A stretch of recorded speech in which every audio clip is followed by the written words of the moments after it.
والسلام. وقال رسول الله صلى الله عليه وسلم: من جعل قاضيا فقد ذبح بغير سكين، أو كما قال عليه الصلاة والسلام. صلى الله على سيدنا ومولانا محمد وعلى آله وأصحابه وسلم. بلغ العلا بكماله، كشف الدجى بجماله، حسنت جميع خصاله. صلوا عليه وآله. সম্মানিত পবিত্র জুমার দিনে উপস্থিত মুসল্লিয়ানে কেরাম, আলোচনা শুরু করার আগে আল্লাহ রাব্বুল আলামিনের দরবারে অসংখ্য অগণিত শুকর আদায় করি যে আল্লাহ তাআলা আমাদের এই দুনিয়াবী সমস্ত কাজকর্ম থেকে অবসর করে, পছন্দ করে, মহব্বত করে আল্লাহর ঘর মসজিদে আমাদেরকে আসার তৌফিক দান করেছেন। এই জন্য সকলেই অন্তঃস্থল থেকে শুকর আদায় করি বলে আলহামদুলিল্লাহ। আমি আপনাদের সামনে পবিত্র কোরআন শরীফের সূরা নিসার 135 নম্বর আয়াতে কারিমা তেলাওয়াত করেছি। আল্লাহ রাসূলের অগণিত হাদিস থেকে মিশকাত শরীফের একটি হাদিস আপনাদের সামনে পেশ করেছি। এই আয়াত এবং হাদিসকে সামনে রেখে কিছু কথা ইখলাসের নিয়তে যেন আমি বলতে পারি, আপনারা যেন আমলের নিয়তে শ্রবণ করতে পারেন, এই জন্য শুকর আদায় করি বলি আলহামদুলিল্লাহ।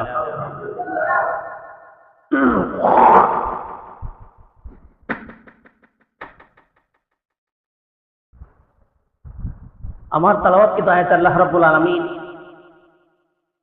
এমন কয়েকটি কথা বলেছেন যে কথাগুলোর দ্বারা পৃথিবীতে শান্তি সৃষ্টি হবে। এইগুলো যদি আমরা আমল করতে পারি তাহলে আমাদের সমাজে, আমাদের পরিবারে, আমাদের রাষ্ট্রে, এমনকি গোটা পৃথিবীতে শান্তি প্রতিষ্ঠার জন্য যেই নিয়ম, যেই থিওরি মেনে চলার দরকার, এই থিওরি, এই নিয়মের কথা আল্লাহ তাআলা এই আয়াতের মধ্যে তুলে ধরেছেন। দুনিয়াতে মানুষের শান্তি কিভাবে আসবে? আল্লাহ তাআলা যেমন মানুষদেরকে দুনিয়াতে পাঠাইছেন, সেই মানব জাতি, এমনকি মানব জাতির সেবা করার জন্য আরো লক্ষ লক্ষ মাখলুকাত আল্লাহ তাআলা সৃষ্টি করেছেন। সেই মাখলুকগুলো কিভাবে শান্তিতে বসবাস করবে এবং তারা সুশৃঙ্খলভাবে কিভাবে একে অপরকে সহযোগিতা করার মাধ্যমে পৃথিবীতে বিরাজমান থাকবে, সেই লক্ষ্যে আল্লাহ পাক নিয়ম নীতি দিয়ে দিছে।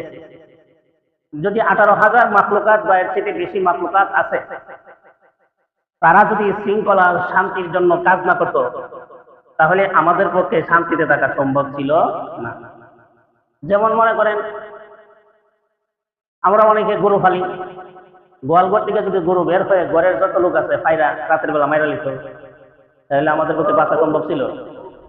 অথবা আনা জঙ্গলের সাপ বিচ্ছুরে বলে দিত, যা অমুকের গরু গিয়া ঘুমের মধ্যে কামড় শুরু করে দেয়, তাহলে আমাদের পক্ষে বাঁচা সম্ভব ছিল? আল্লাহ তাআলা ওই সমস্ত প্রাণীদেরকে শৃঙ্খলার জন্য একটা নিয়ম দিচ্ছেন, নীতি দিচ্ছেন, মানুষদেরকেও চলার জন্য একটা শান্তি শৃঙ্খলার একটা নিয়ম নীতি দিচ্ছেন। মানুষ আর জিন ব্যতীত সমস্ত মাখলুকের নিয়ন্ত্রণ আদি শৃঙ্খলার সরাসরি আল্লাহর পক্ষ থেকে দেওয়া হয়। তারা যথারীতিভাবে পালন করতেছে। এই জন্য আজ পর্যন্ত একটা সাপ আয়া বাড়ির মধ্যে আন্দোলন করে নাই যে 1 মাস ধরে আমি খাওয়ান পাই না, আমার গ্যাস নাই, আমার বিদ্যুৎ নাই, তাড়াতাড়ি তোমরা আমার গ্যাস বিদ্যুৎ খাওয়ানোর ব্যবস্থা করো। আন্দোলন করছে? কোনো একটা পিঁপড়ায় আন্দোলন করছে? কোনো গরু ছাগল আন্দোলন করছে? কুকুর আয়া মিছিল দিচ্ছে, কিরে খাওয়াস না গেলে গেউ গেউ করে কারণ দেশ না গেলে আরামের বিছনা দেশ না করে, এরকম কোন আন্দোলন করছে? করে নাই। আল্লাহ পাক এই জাতিগুলোকে তাদের শৃঙ্খলা যেভাবে আসবে তাদেরকে সেইভাবে নির্দেশন দেওয়া আছে, তারা সেইভাবেই চলতে। কিন্তু মানুষ আর জিন, এই দুই সম্প্রদায় আল্লাহর দেওয়া থিওরি তারা মানতেছে। এই জন্য মানুষ আর জিনের ভিতরে শান্তি নাই, আছে? মানুষের ভিতরে অশান্তি, জিনের ভিতরে অশান্তি, এছাড়া অন্য কোনো প্রাণীর মধ্যে অশান্তি নাই। কুকুর 3 দিন পর্যন্ত না খাইলো আপনারা কামড় দিত না, যে 3 দিন ধরে উপাস করছি, এটা খাওয়ান নাই, চেষ্টা করে আইনা ভাল সত্যি লিগিয়া, বড় কিছু লিগিয়া কামড় দিত না। কিন্তু মানুষ একজন মানুষকে হত্যা করে ফেলে। এই জন্য আল্লাহ পাক এই আয়াতের মধ্যে পৃথিবী সহ গোটা পৃথিবীতে কিভাবে শান্তি আসবে এবং পরিবারে কিভাবে শান্তি আসবে, সমাজে কিভাবে শান্তি আসবে, রাষ্ট্রে কিভাবে শান্তি আসবে, এই আয়াতের মধ্যে তুলে ধরছে। আল্লাহ পাক বলেন, يا أيها الذين آمنوا كونوا قوامين بالقسط হে ইমানদাররা তোমরা যারা ঈমান আনছো তোমরা প্রতিষ্ঠিত হও বিল কিসত ইনসাফের মধ্যে ইনসাফ প্রতিষ্ঠা করতে গিয়া তোমরা যা যা করার লাগে তোমরা তাই করো কি করতে হবে আল্লাহ তাআলা বলতেছেন পরে শুহাদা লিল্লাহি ওয়ালাউ আলা আনফুসিকুম আওিল ওয়ালিদাইনি ওয়াল আকরাবিন ইনসাফ প্রতিষ্ঠিত হবে কিভাবে বিচার কার্যালয়ে তোমরা আল্লাহকে সন্তুষ্টি করার জন্য সাক্ষী দিবে নাকি দলের লোককে সন্তুষ্ট করতে হবে কারে সন্তুষ্টি করার জন্য আল্লাহকে সন্তুষ্ট করার জন্য সাক্ষী দিবে ওয়ালাউ আলা আনফুসিকুম যদিও সেই সাক্ষী তোমাদের দলের বিপক্ষে হয় তোমাদের গোষ্ঠীর বিপক্ষে হয় তোমাদের পরিবারের বিপক্ষে হয় তোমাদের রাষ্ট্রের বিপক্ষে হয় তোমাদের থানার বিপক্ষে হয় তারপরে তোমরা এই সত্য সাক্ষী দিবে কাকে খুশি করার জন্য আল্লাহকে খুশি করার জন্য আবিল ওয়ালিদাইন মাতা পিতার বিপক্ষে গেল সত্য সাক্ষী তোমরা দিবে ওয়াল আকরাবিন যদি নিকট আত্মীয় হয় গোষ্ঠীর লোক আত্মীয় স্বজন চাচা লাগে ভাই লাগে ফুফা লাগে গোষ্ঠীর লোক এলাকার লোক তারপর সত্য যেটা ওইটাই সাক্ষী দিবা গোষ্ঠীর দিকে ভাই আত্মীয় স্বজন লাগে এই দিকে খেয়াল করে মিথ্যা সাক্ষ্য দিবা না অন্যায় সাক্ষ্য দিবা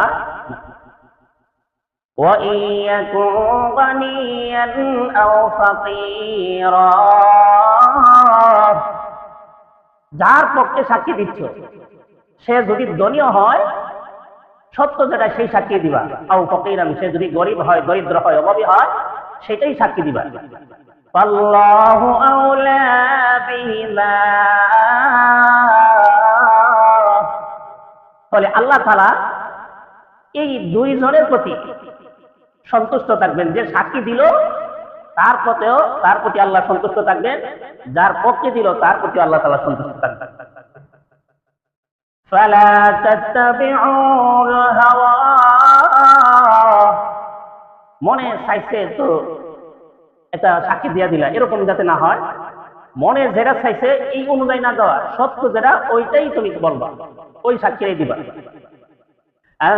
তা'দিলু ওয়া ইন তালবু আও তু'রিদু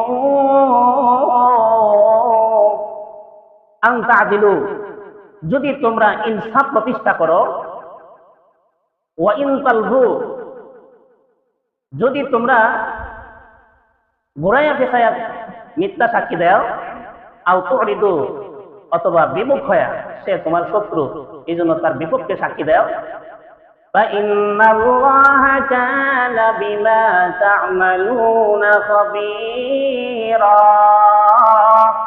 নিশ্চয় আল্লাহ তাআলা জানেন তুমি কি সাক্ষী দিতেছো তুমি কি কাজ করতেছো এটা আল্লাহ তাআলা জানেন আল্লাহ জানেন কিনা আমরা যা কিছু করি যা কিছু বলি এগুলো কে জানেন আল্লাহ তাআলা জানেন এবার আসুন এই আয়াতের মধ্যে আল্লাহ পাক রব্বুল আলামিন তার রাসূলকে দিক নির্দেশনা দিচ্ছে আল্লাহ রাসূলের একটা মেজাজ ছিল এই আয়াতের শান নজুল এইটা যেই কারণে আয়াতটা নাযিল হয়েছে এইটা এই কারণটাকে বলা হয় শানে নজুল আল্লাহ রাসূলের একটা মন মানসিকতা ছিল যে গরিব মানুষের উপরে জুলুম করা হয় বেশি গরিব রই সঠিক টাকা ধনীরা বেশিরভাগ কি করে জুলুম মনে করেন যে লাড়ি আছে লাড়ি বান্দার জোর বেশি আওলাদ বেশি তার সাথে তো কথা কম যায় অথবা পয়সার জোর বেশি আছে সে জুলুম করে ক্ষমতার জোর বেশি আছে সে কি করে জুলুম করে গরিব মানুষটা সাধারণত জুলুম করে না কি মন মানসিকতা আল্লাহ রাসূলের ছিল তখন আল্লাহ তাআলা এই আয়াত নাযিল করে জানাইছেন অনেক গরিবরাও আছে ধনীদের উপর জুলুম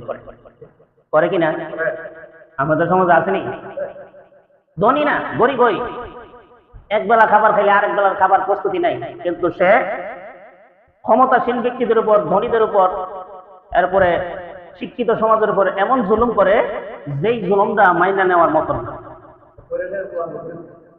এই কারণে অনেক গরিব সাহাবীরা বিচার নিয়ে যেত আল্লাহ রসুলের কাছে। তো রসুল গরিবদের পক্ষ নিয়ে, অর্থাৎ গরিবদেরকে স্যাক্রিফাইস করে, যে তার উপরে জুলুম করা হয়েছে বেশি, এটা মনে করে রসুল বিচার করতেন। তো আল্লাহ পাক আয়াত নাযিল করে জানিয়েছেন, না, আপনি যথাযথ সাক্ষ্য উপস্থাপন করবেন এবং যে অপরাধী তাকে বিচার করবেন। এই আয়াতের ব্যাখ্যায় মুফাসসিরিন কেরাম বলেন, ইয়া আইয়ুহাল্লাযীনা আমানু, হে ঈমানদারেরা। কাফেররা কি আল্লাহর বিধান মানে? একটু জোরে বল। কোন কাফেররা আল্লাহর বিধান মানে? মানে না।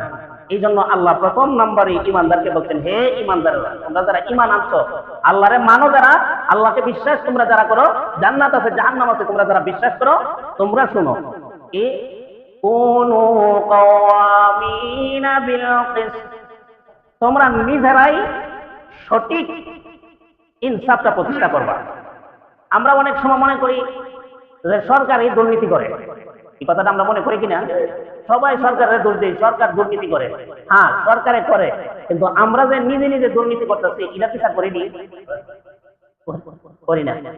আরেকজনের আদার জায়গা জোর করে দখল করে গরু নিলাম, আরেকজনের 2 কাঠি জমিন জোর করে দখল করে নিলাম, আরেকজনের বাড়ি দখল করে নিলাম। এই বিচারটা আমরা নিজের বিচার নিজে করি। তাই আমার আল্লাহর নবী বিশ্বনবী রাহমাতুল লিল আলামিন বলেন, মুফাসসিরিন কেরাম রাসূলের কথা ব্যাখ্যা করে বলেন, ইয়া আইয়ুহাল্লাযীনা আমানু, ও ঈমানদাররা, তোমরা যারা পরকালকে বিশ্বাস করো, আল্লাহকে বিশ্বাস করো, জান্নাতকে বিশ্বাস করো, জাহান্নামকে বিশ্বাস করো, তোমাদেরকে আমি আল্লাহ দরদ মাখা অন্তরে, দরদ মাখা ভাষায় তোমাদেরকে আমি আল্লাহ তাআলা বলতেছি, কোনু, তোমরা এমন হও কাওয়ামিনা বিল কিসত, সমাজের ভিতরে তোমরা নিজেরাই ইনসাফ প্রতিষ্ঠা করো। এই ক্ষেত্রে আল্লাহর নবী বিশ্বনবী রাহমাতুল লিল আলামিন ইনসাফ করতে গিয়ে বলছেন, জুলুম করা যাবে না। কিভাবে ইনসাফ করবা? বাবার রেখে যাওয়া সম্পদ যদি হয়ে থাকে, তাহলে আল্লাহ যেইভাবে বিধান দিয়েছেন, বোন পাবে 1 অংশ, ভাই পাবে 2 অংশ, ভাই 2 গুণ পাবে, বোন 1 গুণ পাবে। কিন্তু এই ক্ষেত্রে আমরা আমাদের পরিবারের দিকে যদি লক্ষ্য করি, আমরা আমাদের সমাজে তাকাই, দেখা যায় অনেক ভাইয়ের আছে বোনের সম্পদ মাইরা কাবা ঘরের চত্বরে গিয়া ঘুরে আর হজ উমরা পালন করে, আসেনি? আল্লাহ পাক বলেন, ও বান্দা, তুমি তোমার বোনের হক মারলা, বোন হইয়া ভাইয়ের হক মারলা, তুমি নিজেই পরিবারে ইনসাফ করলা না, তোমার পরিবার থেকেই অশান্তি সৃষ্টি হয়েছে। ওই কাবার চত্বরে রওজা শরীফে দাঁড়ায়া সালাম দিলে, কাবার চত্বরে দাঁড়ায়া আল্লাহর জন্য গোলামির লাব্বাইক বলে বলে আল্লাহকে ডাকলে, আল্লাহ বলে, বান্দারে, তুই বেইনসাফি করে জুলুম করে বোনের সম্পদ মেরে এইখানে তোয়াব করে তোর কোনো লাভ নাই, তোর শান্তি হবে না, তোর বোনের অংশ দিয়া তারপরে এখানে এসে লাব্বাইক ডাকবি। এই জন্য প্রথম নাম্বার, আমরা আমাদের পরিবারের প্রত্যেকের হক নিশ্চিত করতে গিয়া প্রথমে ভাই বোনের অংশগুলো ইনসাফ ভিত্তিক বন্টন করা। এই জন্য আল্লাহ পাক বলেন, কুনু কাওয়ামিনা বিল কিসত, তুমি তোমার পরিবারের মধ্যে ইনসাফ প্রতিষ্ঠা করো। ভাই ভাইরা বন্টন নিয়েছো, ইচ্ছা করে এক ভাই আরেক ভাইকে ঠকাইয়া দিও না। যদি ঠকাও, তোমার মধ্যে ইনসাফ প্রতিষ্ঠিত হলো না, তুমি ইনসাফ প্রতিষ্ঠা করলে না, তোমার পরিবারে সর্বপ্রথম অশান্তির মূল কারণ তুমি। এখন সরকারের দোষ দিলে লাভ হইল? জমি জমা কি তা সরকারে ভাগ করে দেয়? আল্লাহর দেওয়া বিধান আছে না, সেই বিধান অনুযায়ী আপনি যা পাও না তা নিয়ে নিতেন, আপনার ভাই আপনার বোন যা পাও না তা দিয়ে দিতেন, তাহলে আপনার আমার পরিবারের সর্বপ্রথম ইনসাফ প্রতিষ্ঠা হইতো, ঠিক কিনা? জোরে বল। আপনি আমার পরিবারে সর্বপ্রথম ইনসাফ প্রতিষ্ঠা হইতো। এরপরে আসেন, আল্লাহ রাব্বুল আলামিন বলেন, তোমরা নিজেরা আগে নিজেদের মধ্যে ইনসাফ প্রতিষ্ঠা করো, তাহলে তোমাদের পরিবারে শান্তি আসবে। স্বামী স্ত্রীর হক দেয় না, স্ত্রী স্বামীর হক দেয় না। এইভাবে স্ত্রী যখন স্বামীর হক দেয় না, তখন স্বামী স্ত্রীর প্রতি অসন্তুষ্ট হয়, মারামারি হয়। স্ত্রী যখন স্বামীর হক দেয় না, তখন স্বামীর সঙ্গে তার মারামারি হয়। স্বামী যখন তার স্ত্রীর কাছে হক পায় না, স্ত্রী যখন স্বামীর কাছে হক পায় না, দুজনের মধ্যে মনোমালিন্য হয়, দুজনের মধ্যে দূরত্ব সৃষ্টি হয়। আল্লাহ পাক বলেন, একে অপরের অধিকার না দেওয়ার কারণে সর্বপ্রথম তুমি তোমার ঘরের ভিতরে অশান্তি সৃষ্টি করছো। এই দোষ কি আল্লাহর? তো জোরে কর। তাহলে আমার পরিবারের শান্তি কি আসবে? কিভাবে আসবে?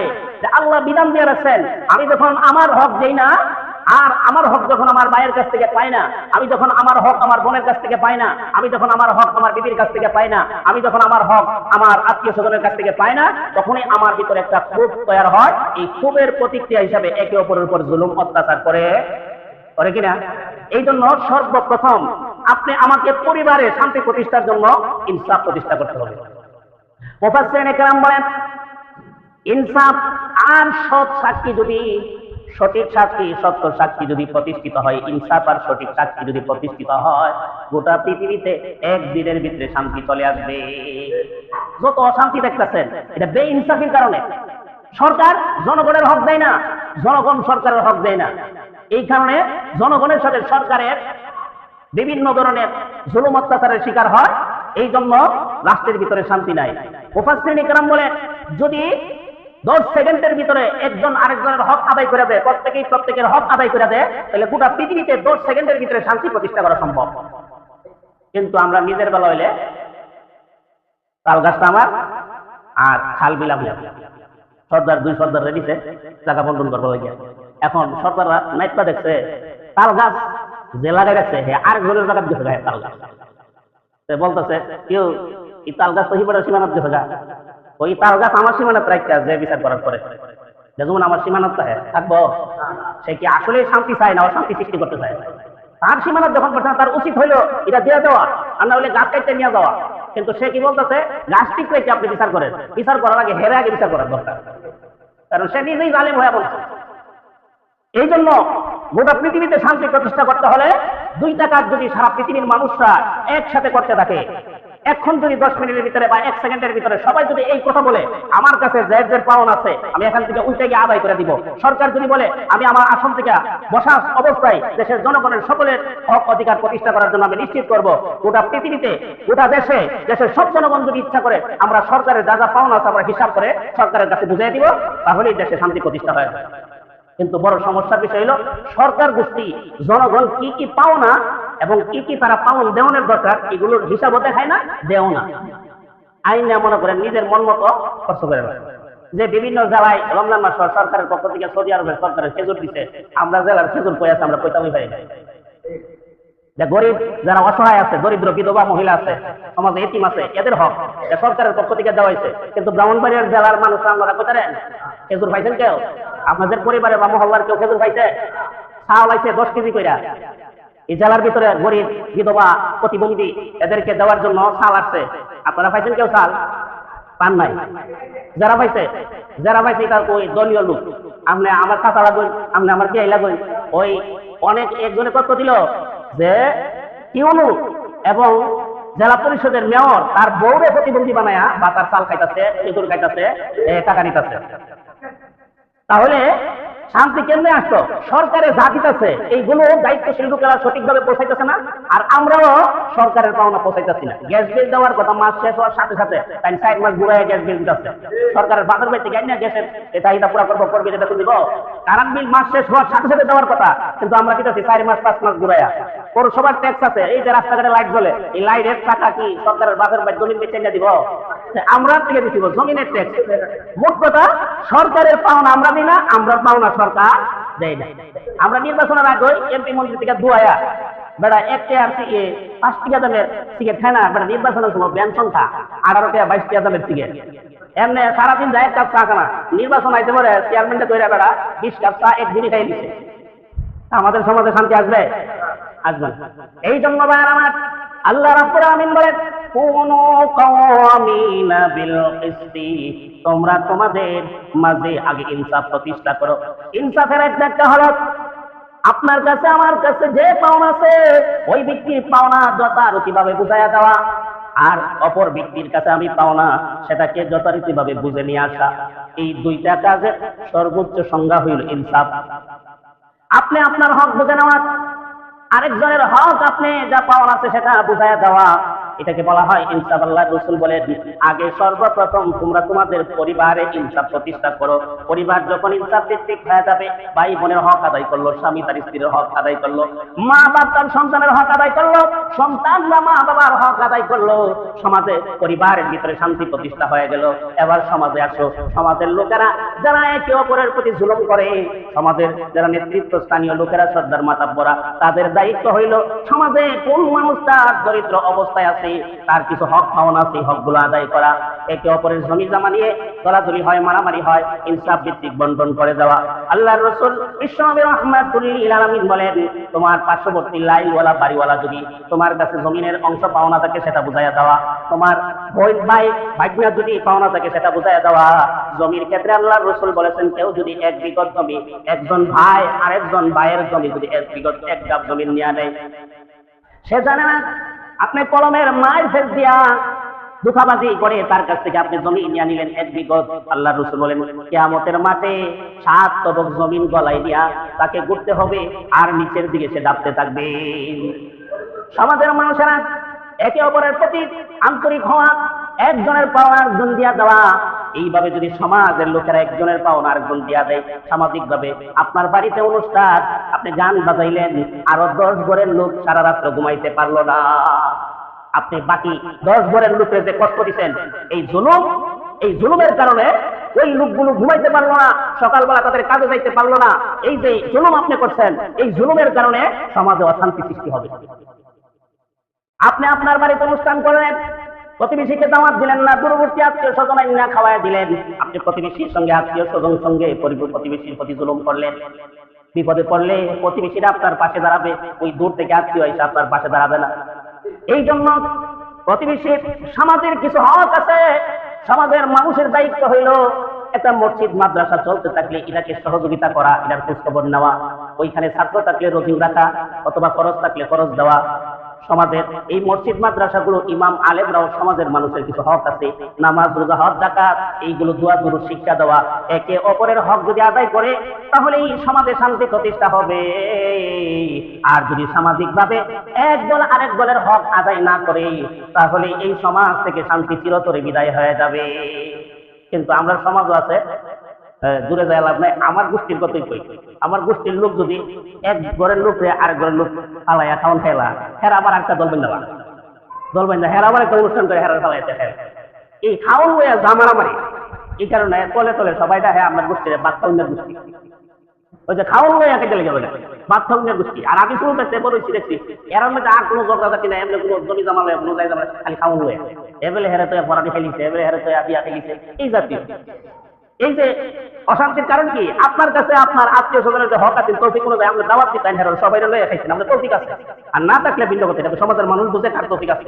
আপনি যদি পুরো সমাজটাকে নিয়ে চলতে চান শান্তি শৃঙ্খলা, আপনি সবাইকে দাওয়াত দিয়ে খাওয়াইতে পারেন না, তাহলে প্রত্যেক ঘর থেকে একজন নেন, তাও যদি সম্ভব না হয় পরামর্শ করে প্রত্যেক বাড়ির থেকে একজন নেন, তাও যদি সম্ভব না হয় পুরো এলাকার একজন মুরব্বী রেখে অনুষ্ঠান করেন, কেউ অসন্তুষ্ট হবে? সবাই খুশি থাকবে। এজন্য প্রত্যেকের হক আদায় করা। যদি আমরা সামাজিকভাবে হক আদায় করি সমাজে শান্তি আসবে না আসবে না? অবশ্যই আসবে, সমাজে শান্তি আসবে। এবার আসেন রাষ্ট্রের ক্ষেত্রে।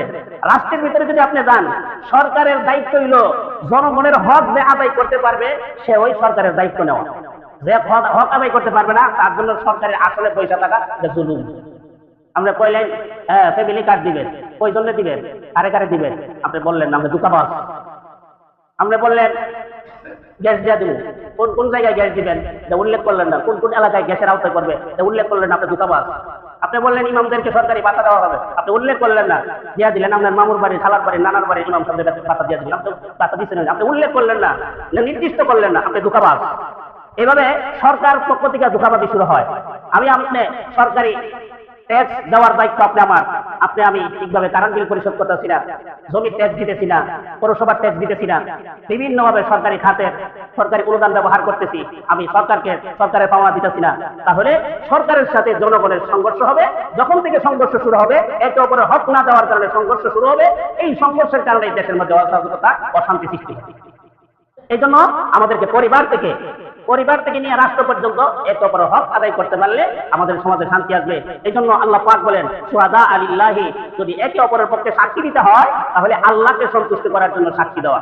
দলীয় ভাবে মিথ্যা কথা বইলা একজনকে খুশি করার জন্য আরেকজনকে বেজার করার জন্য এটা না, আল্লাহকে সন্তুষ্ট করার জন্য সঠিক যা ঘটছে তাই আপনি আমার সাক্ষী দিতে হবে। আল্লাহ তাআলা আমাদের সকলকে শান্তি প্রতিষ্ঠার জন্য যার যার জায়গা থেকে আমরা আমাদের চেষ্টা অনুযায়ী চেষ্টা করে যাওয়ার তৌফিক দান করুন। ওয়া মা আলাইনা ইল্লাল বালাগ। আসসালামু আলাইকুম।